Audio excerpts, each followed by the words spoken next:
Hawaii volunteer. Welcome to our Women's Fitness Series, Elevate Your Pelvic Health. This is part one of our three-part Tuesday series.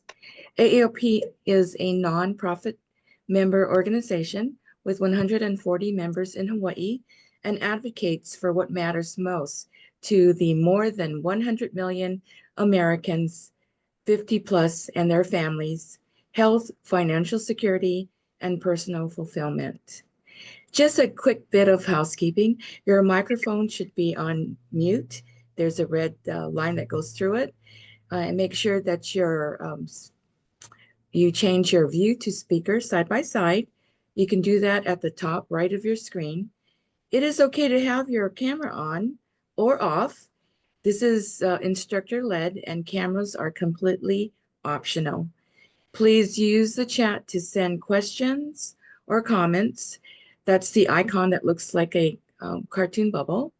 One other technical detail, we are recording this program and we'll send out the recording and all the links after the program. Welcome to the first of 3 Zoom fitness programs focusing on pelvic health. Wellness coach Carmela Tafoya aims to enhance your pelvic health through 3 transformative 20-minute women's fitness sessions and 10 minutes of Q&A. Each session builds upon the last and will give you a solid start in improving your pelvic wellness. A daily 5 minutes of homework will be given to help you progress. Our hope is that you will be able to participate in all 3 sessions. However, as long as you register for each class, recordings will be emailed. Carmela Tafoya, a personal trainer and founder of Positive Moves Incorporated, brings her expertise to the forefront. Since 2004, she has been pioneering non-medication approaches to improve bladder control and overall pelvic health, making a significant impact on women's lives. Please note that Carmela is not a physician, and we recommend that you consult your physician before taking on new physical activities. Now it's time to turn the program over to Camilla. To you, Camilla, over to you. I will stop sharing. Thank you, mahalo. Welcome, everyone. It's a pleasure to be here with you.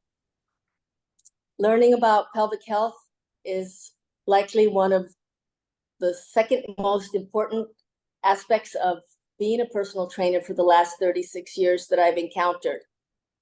And I was fortunate enough to come upon the opportunity to enhance my expertise when a client that I had who had moved to Chicago had her first baby at 40, and the forceps delivery was so damaging, she was completely urine and bowel incontinent. And she called me to ask about exercises that I knew of, and I didn't know of any. This was in 2002. I knew that certain things helped with control that are fitness related, but not specifics. So I became a member of a worldwide team of mainly physicians and one other personal trainer, and we worked together to develop a curriculum. And that's what I plan to share with you today. I will begin with a bit of education about our pelvic region and down there. And then the exercises that we will partake in will either be done seated if you prefer, or they can be done standing, which is a little more advanced. And I will always give a quick demonstration of the exercise. The main thing is that you don't have to see me to do the exercises correctly. You have to simply listen to the cueing, because we have found that the way we think about exercise is to really work out with full force, but our pelvic region requires very subtle movement. So to begin, the pelvic area called the pelvic pyramid involves 3 important areas to focus on. So today we'll be focusing on the front of the pelvis, which is just below the belly button. Then there will be the next session that focuses on the rear of the pelvis, which also involves some low back muscles. So just as a side note, by doing these exercises, we've had reported benefits of improved back pain. And then there's the floor. So that's the floor. The floor is like a hammock. That's where all our openings are. And that hammock gets loose. And pretty soon, that's why we have pelvic or bladder control issues. The 3 areas of bladder control that these exercises can impact is stress incontinence. So that's when you sneeze and it's like, oh. And the next is urge incontinence. That's where you pull in your driveway and you're barely getting the keys in the doorknob. And it's like, oh, I gotta go, I gotta go. And the last is nocturnal incontinence. And that is excessive going to the bathroom in the middle of the night, which is really a deterrent to our health, simply because we're not then sleeping properly and sleeping soundly.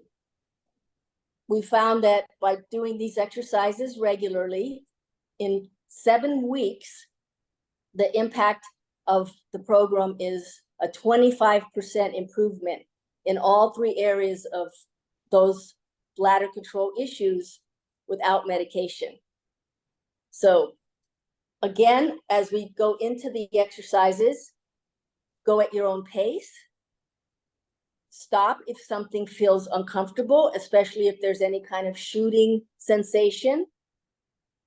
Doesn't matter where it is. If your knee starts to speak to you, then sit down instead of stand. Since I really want there to be the best element of keeping everyone safe.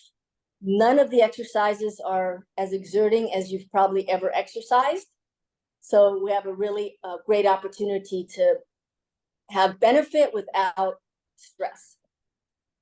Okay, so as we get started, the way that we focus on the front of the floor is actually to do abdominal contraction to a degree, along with internal contraction.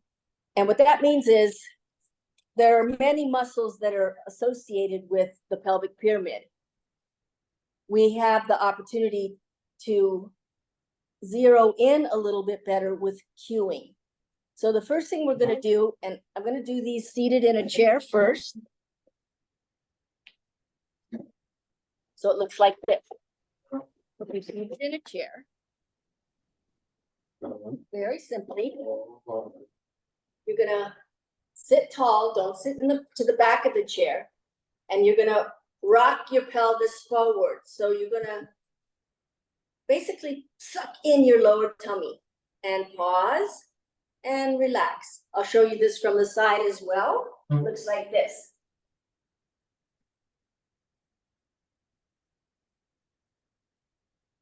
Now, as we're doing pelvic floor exercise, we do something called rhythmic breathing.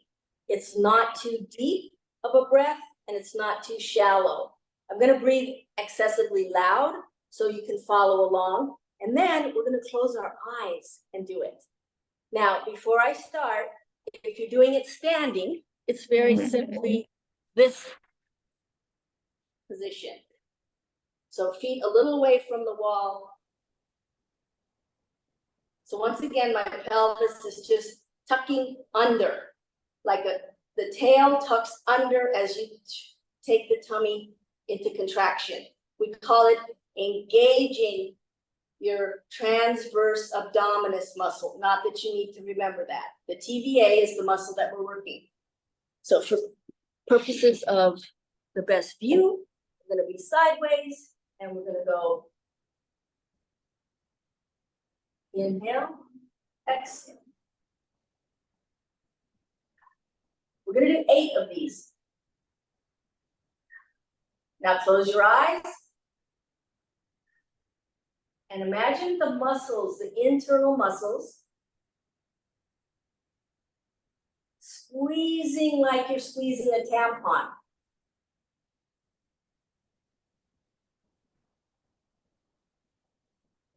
And stop. Please put in the chat any question you have as we go along versus waiting until we get to the end. Especially if it's related to a question about whether you're doing the exercises correctly. And I'll back up and say doing the exercises no matter what, any exercise is better than no exercise. Okay, so the next exercise that we're going to do is called a heel slide. And I'm going to bring my camera down. In a seated position, it simply is bringing the right leg forward and you swing the arms at the same time. And the arm swing is actually looks like this. Slide the foot forward, slide the foot back. Forward and back. And again, the whole time you're doing it, you're keeping engagement in the lower and in the internal muscles, like you're squeezing a tampon very gently. And then I'll stand and we'll switch sides. As you're doing it standing, it's simply bring the leg forward and back. Nice rhythmic breathing.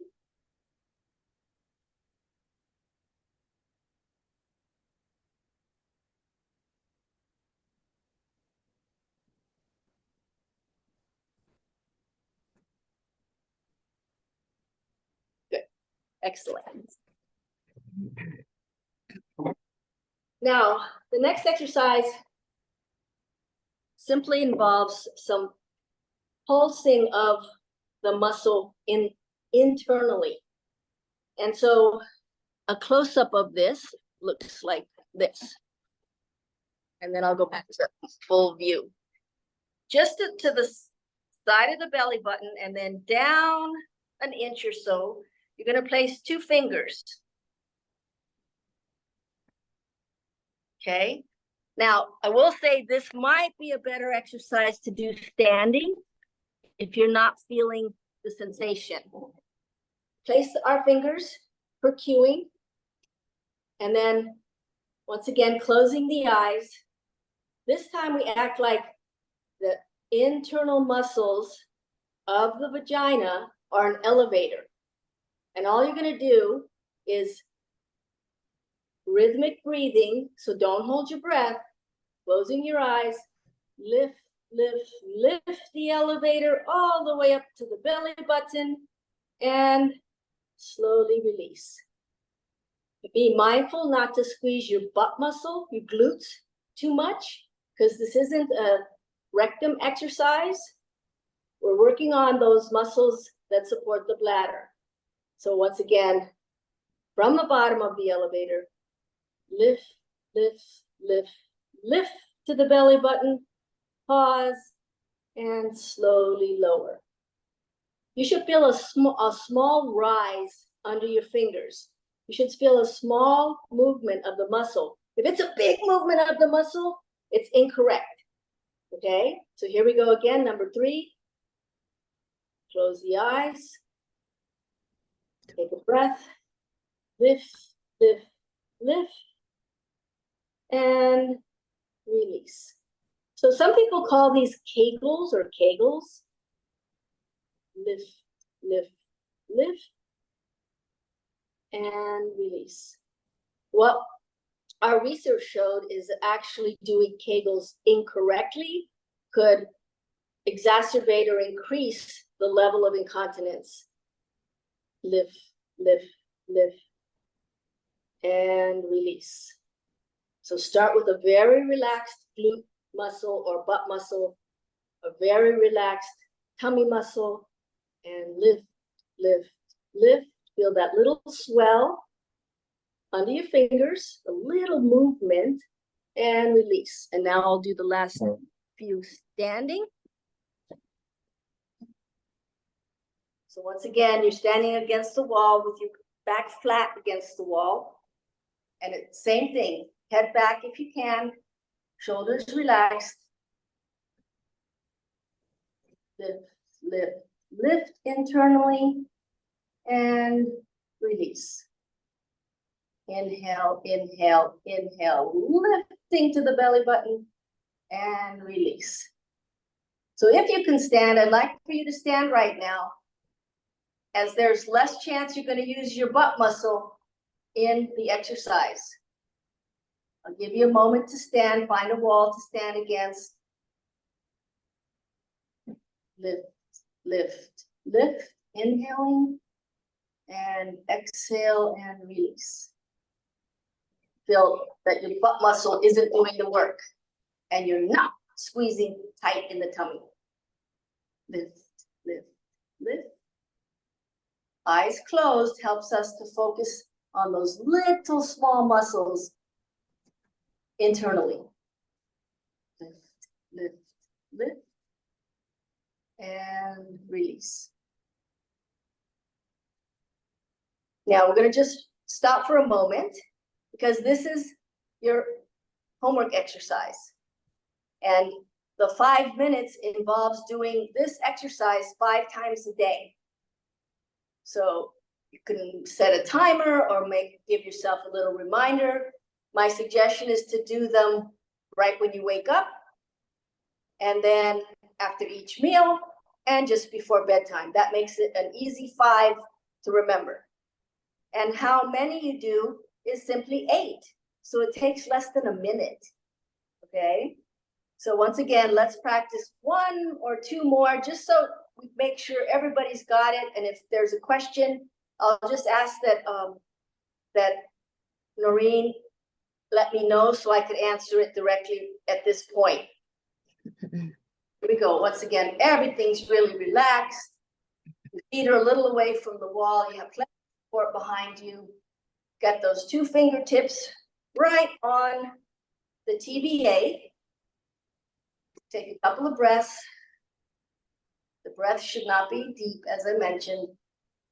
And now from the bottom of the floor, internally, not quite like squeezing a tampon, a little more subtle.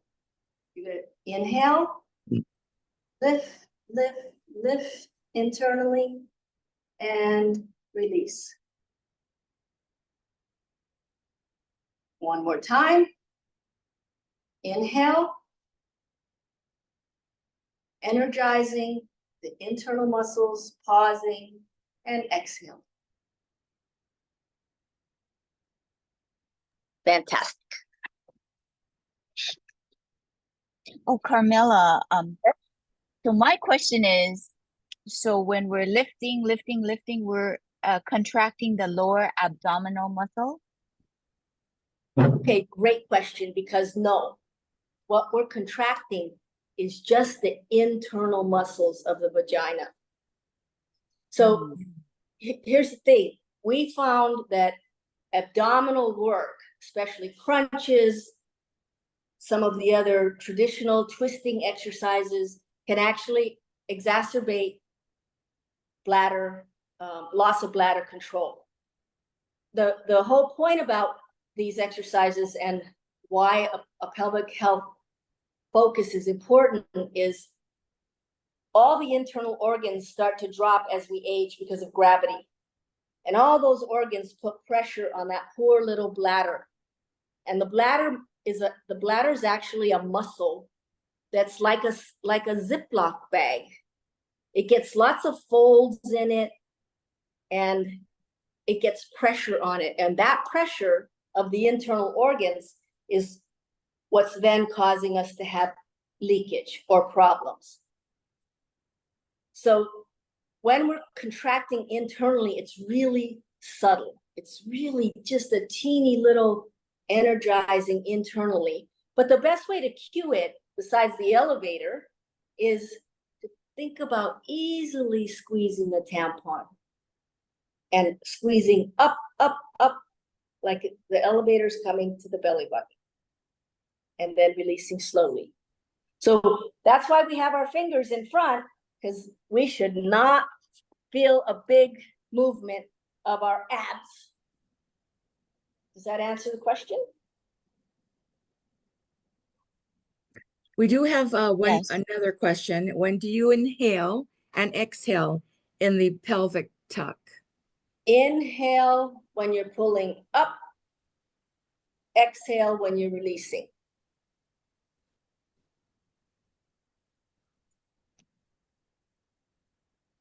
And did I see one more question about someone who isn't feeling anything under their fingers? Correct. That's very normal.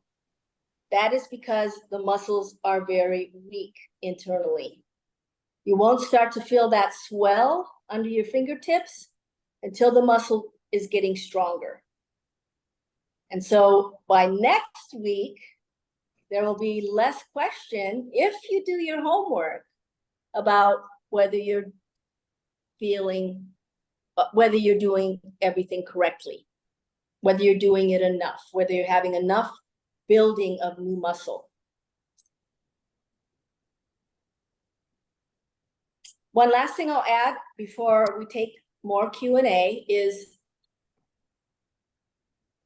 we will do an exercise next week that involves when we stand up from having gone to the toilet and urinated, and then we feel like we got to sit right back down and go again. That's because that little cellophane Ziploc bag called your bladder has some urine trapped in the folds. And just a little preview, because this will be focused on more next week, and this will be a little carrot dangling, so you'll be here next week. We simply sit on the toilet and rock before standing up, right after you finish voiding, just in a relaxed manner, not a big rock. We just do a little side to side rock, front to back rock. We call it Elvis the pelvis.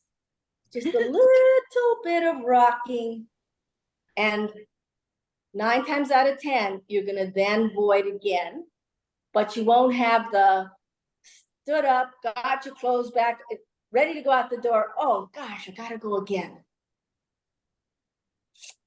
Okay, now I'll open it up for any questions. Sure. Linda wants to know, do Kegel exercises really help incontinence? Yes, of course, there's scientific evidence they do. What we want to remember is we shouldn't do them on the toilet. We should not stop the flow of urine on the toilet. That's using the incorrect muscles for training the TVA. So Kegels are great, but most women, and again, you're not alone. 40% of women in the country have one version of loss of bladder control or incontinence, and they, on average, take 12 years to tell their doctor. It's embarrassing, right? And so when a doctor, when a physician, especially if it's a general physician, talks about Kegels, they might give you a handout or tell you a link to go to. We actually had a probe inside the belly, inside the vagina, that had us know whether the contraction was correct or incorrect. And that's how we determined the program, the exercises, the curriculum. I missed this question earlier. Is it like tummy exercise? The rectus abdominis, the big muscles that are called our six-pack that everybody has, sometimes they're just hidden by some fat. The rectus abdominis is not involved in the transverse abdominals. So you shouldn't feel a lot of contraction or movement or squeezing. You should feel engagement of those internal muscles.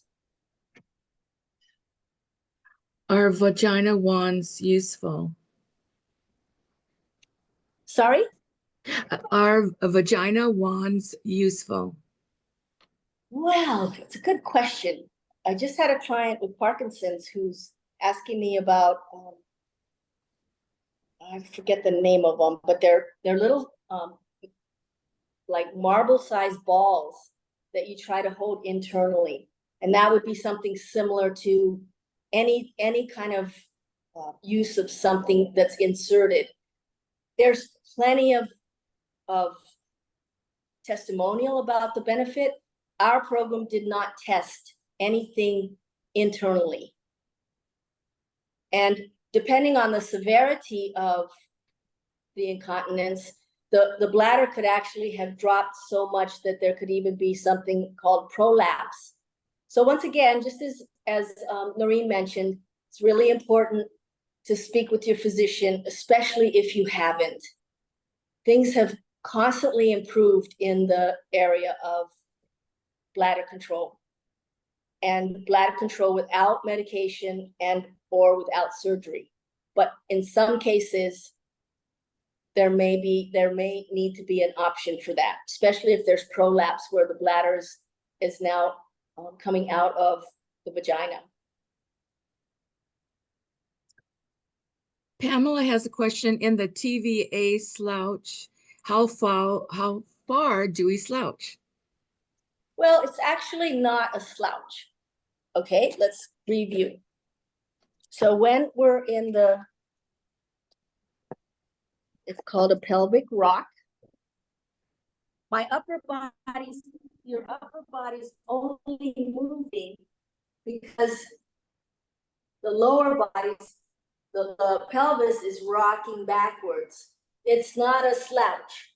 There shouldn't be a sensation of movement from the hip up. The hip just naturally, the upper body just naturally curves because the pelvis is rocking. We get a little closer. So once again, I'll move my arms out of the way so you can see. So you look straight ahead, don't look down, and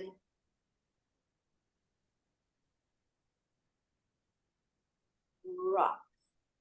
Causes the low back to flatten. I didn't mention that earlier.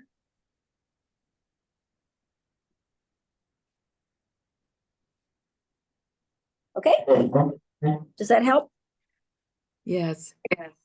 There is another question. Do you know of the exercise devices that are sewed specifically for bladder incontinence, and do they work?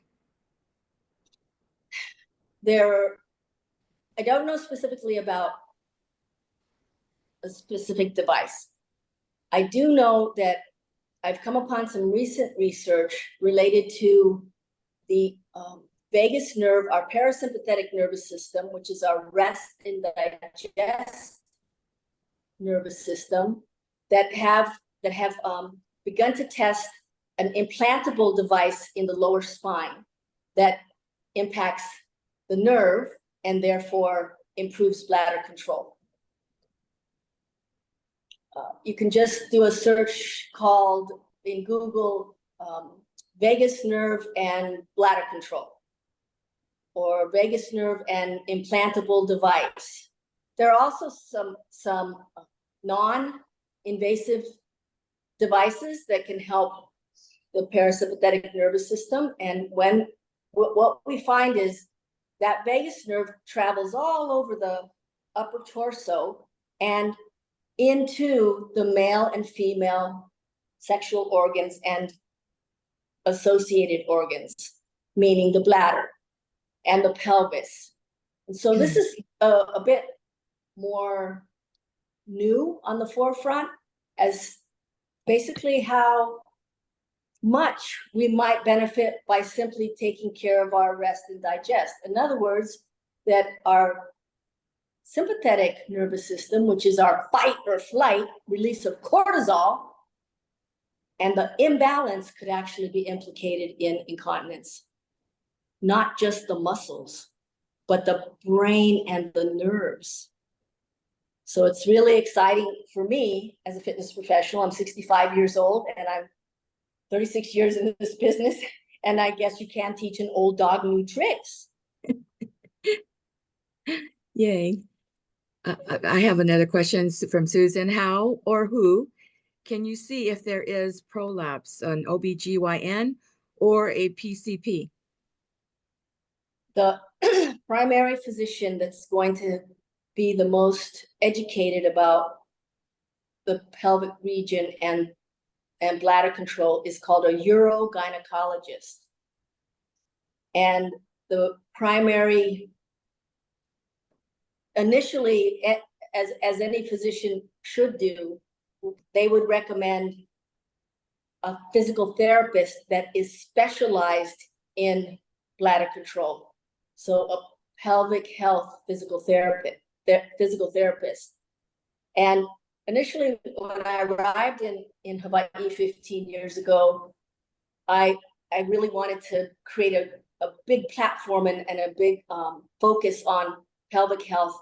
And there wasn't a pelvic health physical therapist on island. I know that's changed.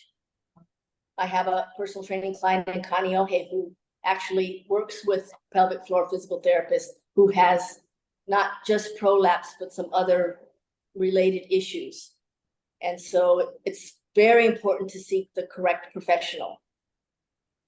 These exercises won't hurt if you have prolapse. They won't exacerbate it, but there's very slight chance that these small muscles can become strong enough to correct that problem, whether it's bowel prolapse or bladder prolapse. I have another question. Does the vagus nerve also affect one's blood pressure? So the vagus nerve, it directly does not affect blood pressure. It does not cause high blood pressure. Vagus nerve stimulation can lower blood pressure and heart rate without medication. And the field of vagus nerve is fairly new, in case some of you are like thinking it's Las Vegas. It's not. It's VAGUS.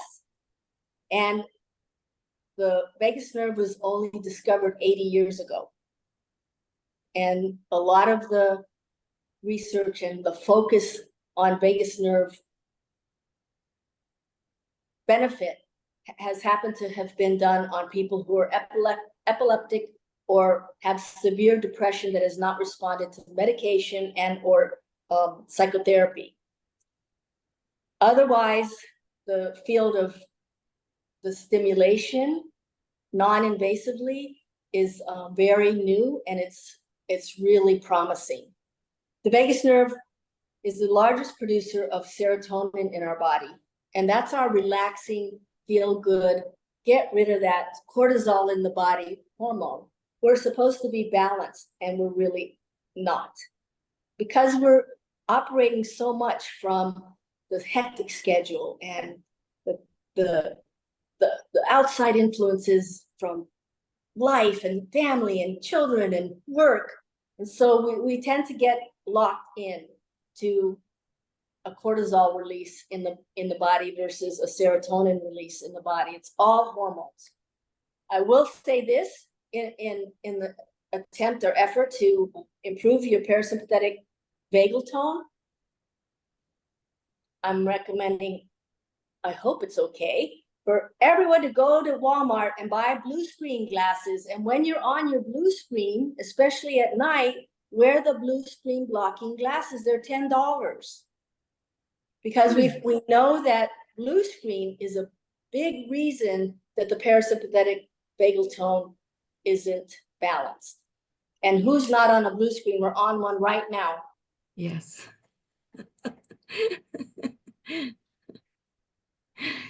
Diane says that there are many herbal remedies, including Chinese medical protocols, been studied and proven effective for better bladder control. Yes, there are. There's been reports of acupuncture helping. There's reports of meditation helping. I mean, it just runs the gamut. And what we're up to today is a start for everyone. Is squatting a good exercise for this? if you're already a seasoned exerciser, or if you've been doing strength training off and on throughout your life, in other words, if you're not simply a couch potato starting to do strength training, squats are a great exercise, and they won't actually cause more issue unless you're bearing down when you're doing your squat. So bearing down is also another part of our next session, talking about when we go to the toilet for a bowel movement and so forth. Bearing down in a squat where you're really pushing downward into your pelvis is not good for bladder control. But squats in general are a really important and great exercise. If you're a couch potato, I wouldn't start squatting until you have your bladder control on track. Does plain walking help too? Absolutely. Anything is better than nothing. You know, I have to make one last guess today about why more women are having more bladder control issues. Because we know that gravity is something we can't change. And we know that bearing a child also increases the incidence of bladder control issues, as well as having had a hysterectomy. But I wonder in my own mind if, as an exercise professional for 36 years, the less we do a gyrating motion, like during intercourse, the less we use those muscles. And I don't know very many of my peers, myself included, that have as much of that activity in my life as I did when I was 20 or 30. And we're all sitting in a rounded position, watching TV, on our phone, on our computer, and ultimately putting a lot of unnecessary or undue pressure in the lower pelvic region. So that's just my 2 cents. Okay. I have a question. What about shoulder stand in yoga?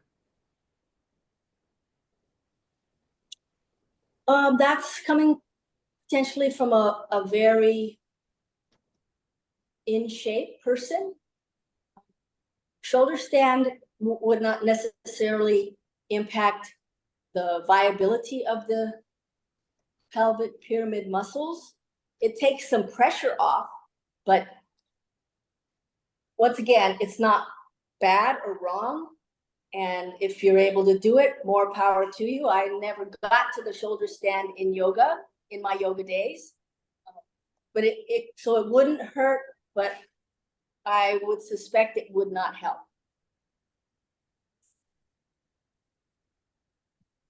And I think I'm not sure if you answered this, but let's see. The one question that was asked earlier, but how can you find the right PT for prolapse? I would ask your physician and be specific. Be certain you said you mentioned or asked for a specialized pelvic floor physical therapist, because every physical therapist could address some areas and arenas that could help, but they don't have a specialty in it. Next is very simply a Google search. And as I said, I just was given the name of someone by a client. I don't know if it's appropriate to share that at some point. I'll talk to Noreen about it, but I haven't used her specifically. I just know of one client who's used her, and she's really getting benefit. But you'd still have to have a referral from your physician for PT, depending on your insurance. Okay, this is a really good one. Is it a good practice to cross your legs when sitting? So in regards to bladder control, I would guess that it's not harmful, and it's also not beneficial. from the standpoint of lower back health and even hip flexibility, I much prefer an ankle over the knee sitting position and or legs uncrossed, flat on the floor. The main thing is we don't want our femur in the hip socket to actually be internally rotated for long periods of time. We want the femur to stay neutral or even a little externally rotated to have the best movement and viability in our hip joint and even in our low back. So short periods of time with your legs crossed, I would say is no problem.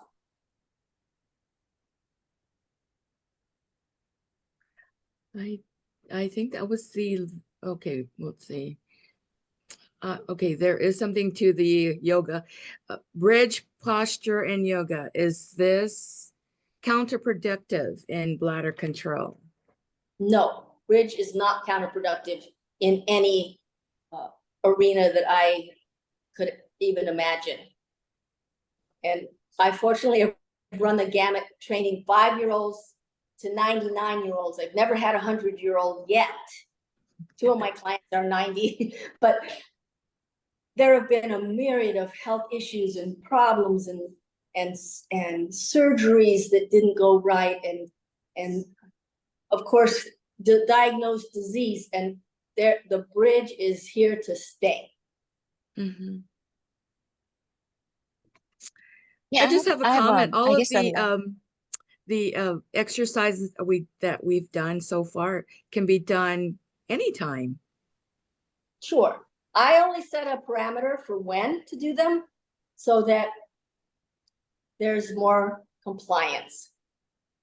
There's a way to have a reminder to yourself.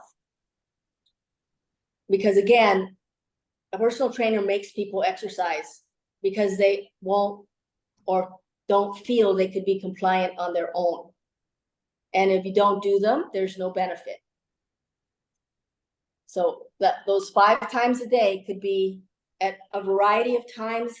Probably not. One client asked me, can I do all 5 of my workouts this week in one day and then not exercise the rest of the week? No, that doesn't work. So don't do the 25 minutes all in a row. What you're essentially doing is creating a new nervous system response when you exercise. You're causing a hormonal response when you exercise. And of course, you're causing muscle tissue to become more active. And muscle is either active or inactive. It's not in the middle. So it's either like jello or it's like steel. And we want muscle that's like steel. As we get older, we get better, not older. Yes. to address a previous question I caught, okay, I know you mentioned the positioning of the fingers, but is the purpose for the fingers to remind yourself where to contract? Because the fingers themselves may not feel anything, correct? Correct. The purpose of the fingers, first and foremost, is so that you're not squeezing your tummy muscles. So your corset muscles can't be involved, should not be involved in the TVA engagement. And we call it, instead of a contraction, and to engage the muscle. Because most people feel like contraction is like making a muscle bulge. And this is not how pelvic muscles work. So it's engaging the internal muscles and keeping what's on top still. And with your fingers there, you're going to feel it if you squeeze or contract the muscle. Thank you. You're welcome. Susan wants you to go over, please go over the heel slide exercise one more time. Okay. So again, the most important way you're going to do the exercises correctly is to rewatch the replay and listen to the cueing. Writing down a bunch of words about how to do the exercise, I have found over the history of my career, works minimally. Mainly because the next time you go to read your notes, there still could be something missing. Oh, sorry, we're having our monthly tsunami siren. Nothing's wrong if you're in the mainland. In Hawaii, we just first Monday of every month, or the first day of every month, we have a test. So back to the heel slide.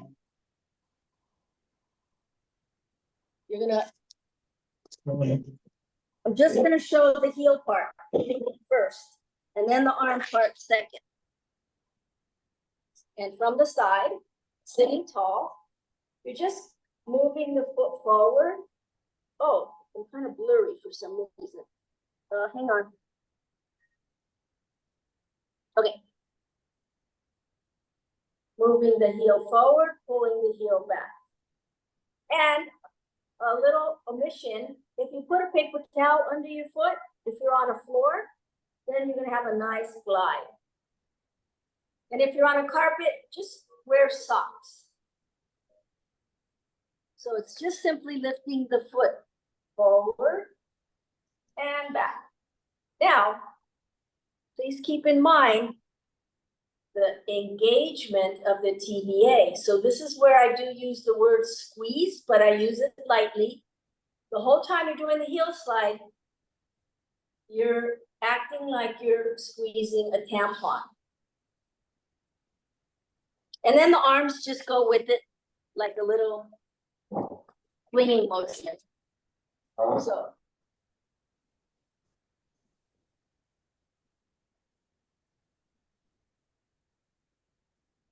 And inhale, exhale, inhale, exhale. The most important thing about your breathing is you can't get it wrong. Just breathe. Do not hold your breath.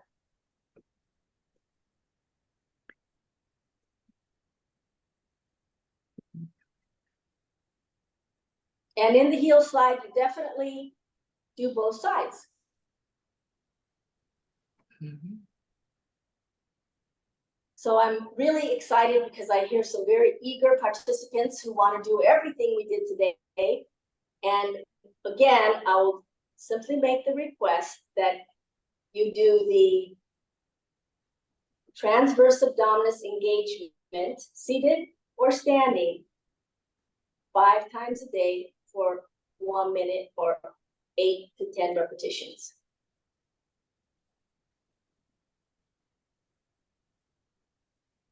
Mhm. Okay, let's see. One really quick question. The internet shows what is a good exercise. Laying flat with the legs up the wall in a V shape sound okay to you? Do you do both legs? So any lying down exercises are fine. I am not promoting lying down exercises for this group, very simply because I cannot know whether lying down on the floor and getting up again is safe for you.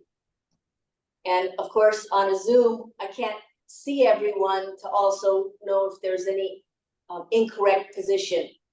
The one I can think of is lying down on the floor to do anything and then watching TV with your neck turned in a weird position. So we always want to keep the spine very neutral and the head very neutral.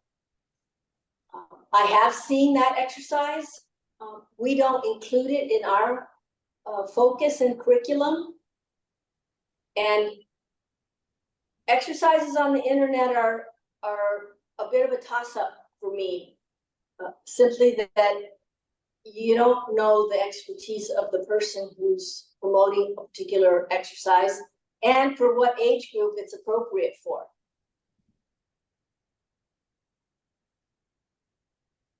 I guess that is all the questions that we have. Any more questions? I don't think so. Let's see. If Mahalo. you've registered for this series or registered, it'll probably be the whole series, which is the 3 series. This is the first. We have 2 more next week, Tuesday, and the following Tuesday after that. And you should get a reminder. If you don't, please go to the website and our website and look for the event and register again. But before we go on, was there any other questions? I don't see any yet. Well, we hope you enjoyed your today's neighbor talk. If you would like to join us for other programs, please check our upcoming events at www.aarp.org/HI for Hawaii. And I want to just thank you and say mahalo to Carmela